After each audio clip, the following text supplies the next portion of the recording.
Assalomu alaykum, hurmatli yurtdoshlar, vatandoshlar, xorijda aka-ukalar. Sog'misizlar, salomatmisizlar? Bugun biz ikkita klitka yasadik, shularni izohlab o'tagandik. Bu asosan jo'ja, bedana, quyonlar uchun yasaldi. Uzunligini 2 metr, yoni 50 sm. Bo'yi ham 50 sm yaqin, 2 bo'lak qildik. 6 ta xonasi mavjud hozir shuni turishida. Eshiklari yonboshiga ochiladi, o'rtaga ochiladi, ya'ni mana eshigi pastga ham shunday ochiladi. Bu ham ochiladi mana. Bu ham ochiladi. Ya'ni teva qismi mana bu. Quyon, bedana, jo'ja, shunga o'xshagan maydaroq narsalarni boqsa bo'ladi. Bitta ona tovuq ham bolasi bilan yashasa bo'ladigan daraja. Orasi ham 67 sm ga 50 da 3 tadan.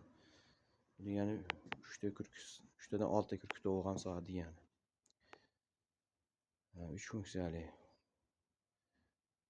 Bunimiz narxi 8000 so'mga sotilaveradi. Endi mana bu yerda yana bir tovuq keta yasadik. Bir ajoyib o'zgacha chiqdi bu. Sifatli bo'lib, uzunligi 2 metr, yoni 80, bo'yi 70 sm bo'ldi.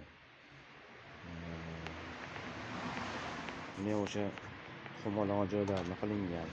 Yonboshidan kelib olib ketilaveradi tuxumolgan joylari. Ya'ni mana ochiladi.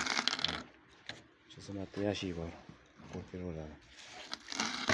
Barhavo, zo'r, shabodali bo'lib tayyor bo'ldi. Ya'ni yozga mosra bo'ldi. Qishga sal-salafanlab o'rab qo'yish kerak. Teva qismi.